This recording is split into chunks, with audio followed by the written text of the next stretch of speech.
News, सच जरूरी है। नमस्कार, MNS न्यूज लाइव में आप सभी का स्वागत है। मैं हूं आपके साथ अर्शी अंसारी। आइए देखते हैं देश और दुनिया की तमाम बड़ी खबरें। राहुल गांधी को राहत मिली है, मुश्किलें खत्म नहीं हुई है। जाने सुप्रीम कोर्ट के फैसले के बाद अब आगे क्या होगा। जी हाँ, कांग्रेस नेता राहुल गांधी को शुक्रवार यानी 4 अगस्त को बड़ी राहत मिली। सुप्रीम कोर्ट ने मोदी सरनेम मानहानि मामले में उनकी सजा पर रोक लगा दी है। 2019 में मोदी सरनेम पर टिप्पणी को लेकर गुजरात की एक कोर्ट ने राहुल गांधी को 2 साल की सजा सुनाई थी, जिसके बाद उनकी लोकसभा सदस्यता भी चली गई थी।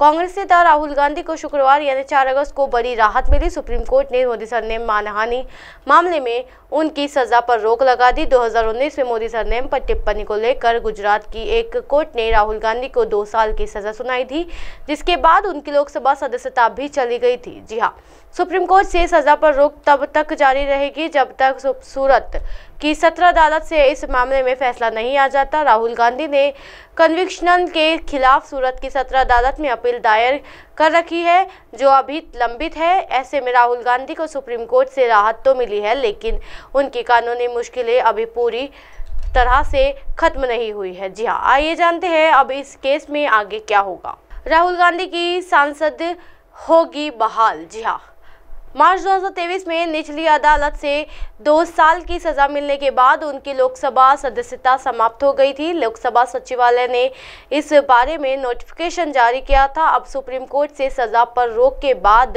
राहुल गांधी एक बार फिर लोकसभा में लौटने के लिए तैयार है। शुक्रवार यानी 4 अगस्त को फैसला आने के बाद कांग्रेस सांसद अधीर रंजन चौधरी लोकसभा अध्यक्ष ओम बिरला से मिले थे और उनसे राहुल गांधी की सदस्यता तत्काल बहाल करने की मांग की थी।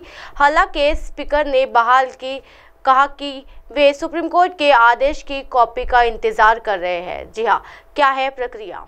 लोकसभा सचिवालय के अधिकारी कोर्ट के आदेश की कॉपी मिलने के बाद इसका अध्ययन करेंगे। इसके बाद राहुल गांधी की लोकसभा सदस्यता बहाल करने के संबंध में एक आदेश जारी किया जाएगा। हालांकि इस प्रक्रिया के पूरी होने की निश्चित समय सीमा नहीं है, लेकिन आशा है कि राहुल गांधी अगले सप्ताह लोकसभा की कार्रवाई में भाग ले लेंगे। इसी साल एक मामले में हुआ ऐसा। राहुल गांधी की तरह का ही एक मामला राष्ट्रवादी कांग्रेस पार्टी यानी एनसीपी के सांसद मोहम्मद फैजल के साथ इसी साल हो चुका है। जनवरी 2023 में एक आपराधिक मामले में 10 साल की सजा पाने के बाद उनकी संसद सदस्यता चली गई थी। मार्च में उन्होंने केरला हाई कोर्ट में अपील की, जहां उनकी दोष सिद्ध और सजा निलंबित कर दी गई थी। इसके बाद उनकी संसद सदस्यता बहाल हो गई थी। कानूनी मुश्किल अभी खत्म नहीं। जी हाँ, सुप्रीम कोर्ट से कन्विक्शनल पर राज के बावजूद राहुल गांधी मुश्किल अभी खत्म नहीं हुई है। सुप्रीम कोर्ट ने सिर्फ सजा पर रोक लगाई है। दोष सिद्ध को रद्द करने पर फैसला गुजरात की सूरत कोर्ट को लेना है, जहां पर राहुल गांधी ने अपील दायर कर रखी है। इसके पहले सेशन कोर्ट ने राहुल गांधी को दोष सिद्ध पर तत्काल रोक लगाने की मांग खारिज कर दी है। क्या था मामला। जी हाँ, राहुल गांधी ने 2019 के लोकसभा चुनाव के दौरान कर्नाटक के कोलार में एक रैली में कहा था कि मोदी सरनेम वाले चोर होते हैं। इसी बयान को लेकर बीजेपी नेता और गुजरात सरकार में मंत्री रहे पूर्णेश मोदी ने मानहानि का मुकदमा दायर किया था। मार्च 2023 में सूरत की निचली अदालत ने राहुल गांधी को दोषी मानते हुए 2 साल की सजा सुनाई थी। खास बात यह है कि इस आरोप में राहुल गांधी को अधिकतम सजा दी गई, यानी अगर निचली अदालत ने एक दिन भी सजा कम दी होती तो राहुल गांधी की संसद सदस्यता पर असर न पड़ता।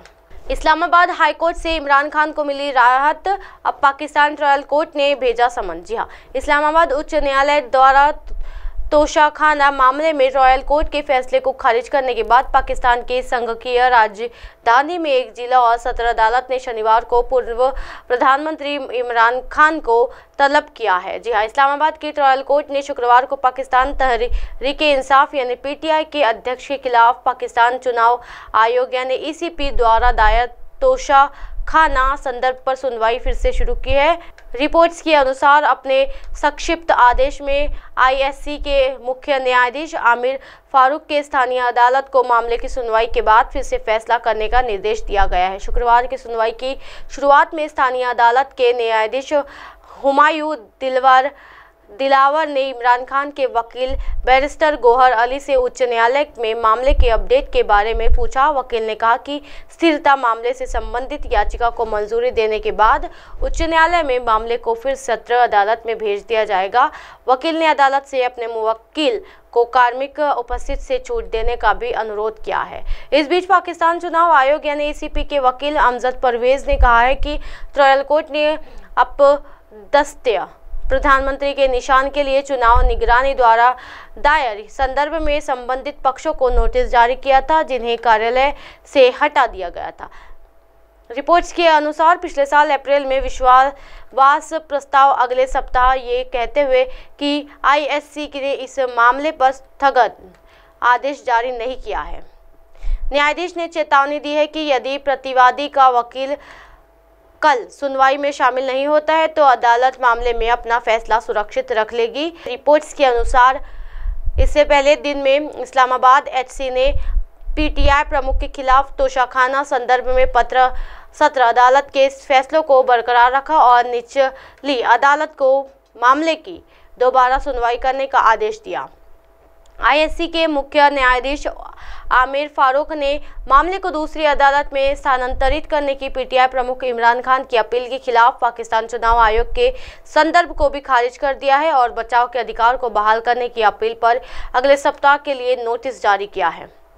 अदालत ने मामले को दूसरी अदालत में स्थानांतरित करने की PTI अध्यक्ष की अपील को भी खारिज कर दिया है और बचाव के अधिकार को बहाल करने के लिए अपील का अगले सप्ताह के लिए नोटिस जारी किया गया है। जी हाँ, पाकिस्तान के चुनाव आयोग द्वारा झूठे बयान और गलत घोषणा करने के लिए PTI प्रमुख को आयोग घोषित करने के बाद तोशाखाना मुद्दा राष्ट्रीय राजनीतिक में एक प्रमुख मुद्दा बनाया गया है। रिपोर्ट्स के अनुसार ये संदर्भ पिछले साल सत्तारूढ़ गठबंधन के सांसदों द्वारा दायर किया गया था, जिसमें आयोग लगाया गया था कि इमरान तोशाखाना यानी प्रधानमंत्री के रूप में अपने समय के दौरान से अपने पास रखे गए उपहारों का विवरण साझा करने में विफल रहे हैं। इसी तरह के दिन भर की तमाम बड़ी खबरों से फिर कराओगे आपका रूबरू। तब तक के देखते रहिए MLS न्यूज़ नेटवर्क। मेरे साथ या निर्शी अंसारी के साथ। नमस्कार।